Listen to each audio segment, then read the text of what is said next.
All right, let's talk about malware, shall we? Malware is basically malicious software. That's what it stands for. And when you're online, you just need to make sure that you do everything you can to avoid downloading any malware. Now, what exactly constitutes malware? Well, it's any program that performs an unauthorized action on your computer that results in your detriment somehow. Basically, it's software that does something you just don't want it to do, right? Like a virus. A virus is a type of malware. Now, while all viruses may be malware, not all malware are viruses. So there are other types of malware besides viruses. A virus gets its name because just like a biological virus, it self-replicates. That's what a computer virus does. It self-replicates in addition to whatever else it may do. Now, one type of malware that you may or may not have heard about is a keylogger. A keylogger is a type of malicious software, one that can be particularly compromising because it records every keystroke you make. Right? So every single time you type into your computer, it's recording that information and most likely sending it back to whoever programmed it or whoever installed it. Now think about all the information that you type, especially online, right? Credit card details, usernames and passwords, confidential information via email. All of this information is being captured by the keylogger. So even if you use like the strongest password possible, a keylogger will compromise you in an instant. That's why it's so dreadful and horrible. So let's talk about ways to avoid malware, right? And there are other types. I mentioned keylogger because it's something that's not as well known, but pretty horrible. There are other types as well that do all sorts of things to your computer you don't want to happen. Let's talk about how to avoid it, right? The first thing that you can do is just to use common sense, right? Think about your home, okay? You might have all sorts of weird people knock on your door. If you don't let them in, they can't do anything inside, right? And some people are fine to invite in, even if you don't know them, but a lot you don't really know. And here's something to think about. If you invite someone in, you may not know exactly what they're doing in order to allow themselves to enter in later when you're not prepared.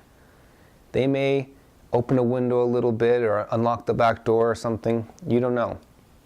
It's similar with software. A lot of malicious software is simply downloaded online combined with other things, right? So you might download one thing, but you're actually getting something completely different. Or you are getting what you think you're getting, but it's packaged with malware that you don't know about. So don't download anything if you don't know what it is, if you didn't authorize it, right? And even be wary of things that you do authorize. Now, a lot of things are completely fine, so don't get too worried or too paranoid. I download software and other stuff all the time from highly professional companies and organizations, and you don't need to suddenly be worried about downloading anything ever again. However, you do need to just be cautious, right? Be careful about anything that looks a little shady, anything that doesn't seem quite right. Another thing to be wary of is torrents. Torrents are notorious actually for hosting malicious software. A torrent is basically just a file sharing site. They are sometimes known as P2P networks, peer-to-peer, or other things like that. Basically, they just allow one user to share a file with another user. Now, that file may be music, software, documents, any type of file that's being shared from a person, one user to another user, not from one organization to the end user, but from one user to another user. Torrents are often used for illegal file transfer. So, like for example, you would go to iTunes to download music legally. You would go to a torrent to download music illegally because you wouldn't be paying for it. Now, torrents aren't always used for illegal purposes, and they do have a lot of good uses. However, you don't always know who that other person is that's sharing the file with you. They could be packaging malicious software with that download, and you might not even realize it. So in general, I recommend against using torrents at all. You might be fine depending on the use, depending on what you're downloading, but you are opening yourself up to a lot of potential problems. And of course, I never endorse using anything for illegal purposes. So in general, you shouldn't really use torrents you should never use it for illegal purposes, but even for legal purposes, you need to be wary. It's really not a good idea even then. Another thing is to read terms and conditions. Now, in a lot of cases, the terms and conditions aren't going to disclose malware, but they will disclose some other things you might not like adware. Malware is malicious software. Adware is a type of software that displays ads constantly. For example, you might download a really cool game that's completely free, and that's great that you found a free game. There are actually a lot of free games out there that are fun. But the thing is how is the company monetizing that game? Is it through sequels which are paid? Is it through extra content which is paid that you download in addition to it? Is it in-game advertising? Or is it extra downloaded software that you're not really aware of? Right? So you might download a game and then suddenly you're getting ads all the time, even when you're not playing the game. It's because it may have downloaded adware. Or it may have downloaded malware, which is even worse. It could be doing who knows what on your computer. So I know that the terms and conditions are a lot of boring legal stuff, but you need to know what you're getting into when you download anything. The terms and conditions can help protect you. Another thing is that the more you read the terms and conditions, they use similar language. So the first time it might take you a while, but you'll get more and more used to it, and it will go faster and faster, right? Because you'll get used to the kind of things that they're saying. And this is just good advice anyways. Even if it's not a great technique to avoid malware, it can avoid adware, and it can avoid all sorts of problems. Like I know a lot of companies offer free trials where you just need to enter your credit card details, and after the trial ends, your credit card is applied towards a paid membership or full access or whatever, right? The trial ends and it charges you, unless you cancel. Now, a lot of people, they just assume that when the trial ends, then that's it. But if they would read the terms and conditions, they would be able to realize what's going on. That's why I say reading the terms and conditions is just a good idea anyways. So another thing to be aware of is unusual communication. So I'm sure you've received them before. Think about times when you get a really weird email from a friend or family member, and it just has a link, or it has like a really cryptic message. It's like really general, and then has a link or something. It's common for a hacker to take control of an individual's email account and then send out an email to everyone in their address book. So be wary of these kinds of emails that are generic and request you to click a link or provide a link. They're usually not safe. And a lot of times they'll end up downloading malware on your computer, which you don't want, of course. So watch out for this unusual communication. And don't let your friend's bad luck in getting hacked cause you problems. Now, if your friend sends some random message telling you that all you need to do is sign up at some website to get a free TV, there's a problem, right? Don't let their problem be your problem. Now, the best thing that you can do in a situation like this, especially if you're thinking that it might be legitimate, but you're not sure, is just to send an email back to your friend or family member. Right? Just say, hey, I got this email, it looked kind of weird, so I wasn't sure if it was really you.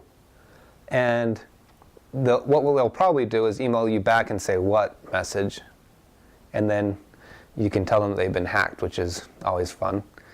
But they'll appreciate it because you're alerting them to a problem. And then they can tell everybody else in their contact list or address book not to worry about that previous email that was sent. No, the good thing is that a lot of time hackers will send a single message and then they're gone, right? They don't want to hang out and potentially be caught. So when you get a return message after sending an email seeking confirmation, when you get a return message, it will likely be authentic. It's not a sure bet, but it's most likely going to be an authentic message, and you can determine whether the previous email really was legitimate or if it was some sort of scam, right, from a scammer, hacker. Another thing is pop-ups. Pop-ups are the little windows that pop up when you're online. A lot of times they'll show ads. Most of the time they're showing ads. Sometimes a pop-up will appear for login details or other things. Pop-ups have a lot of good uses online.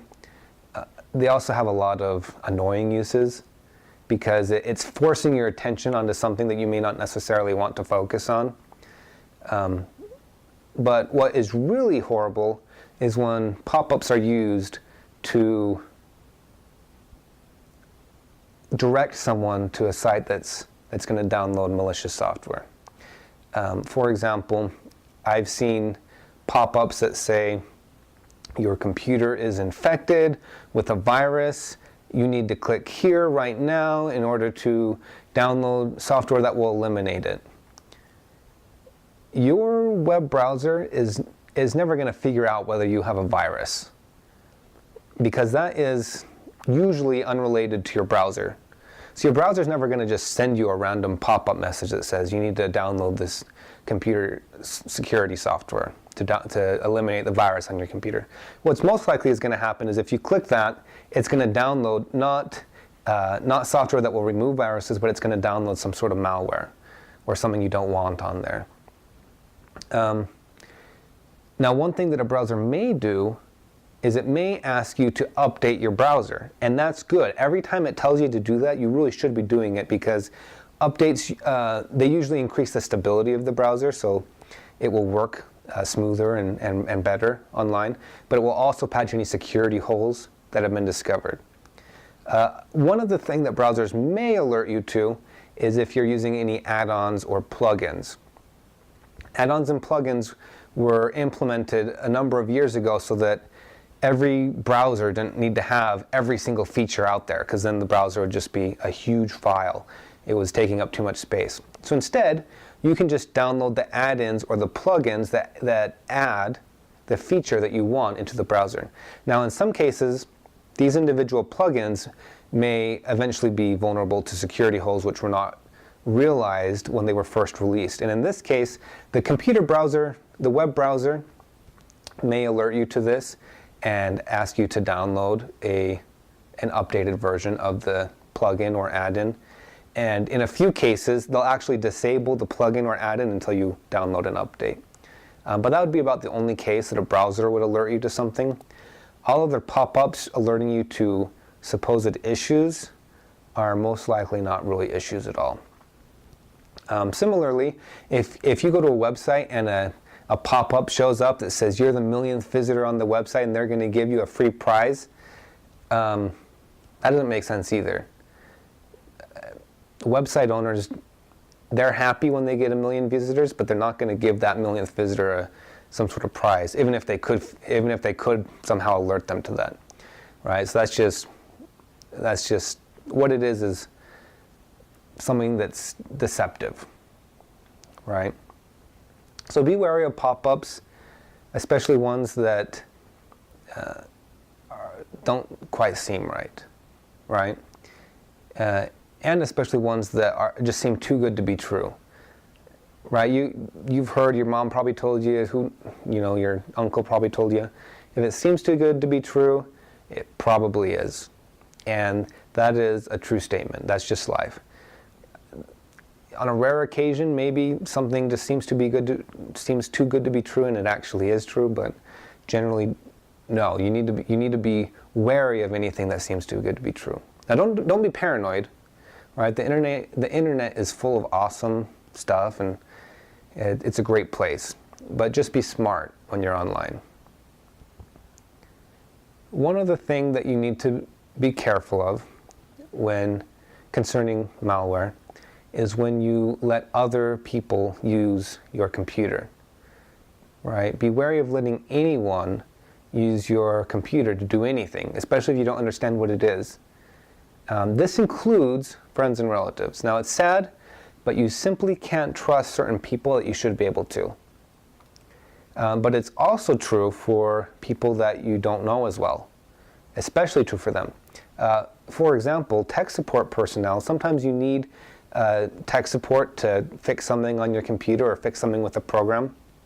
And they can, something that might take you hours to research online, they can just do in about 5 minutes or less, right? So tech support personnel are great, but if they want to do something on your computer, take control of your computer, you should be careful, right? It's better if they just walk you through whatever they need to do,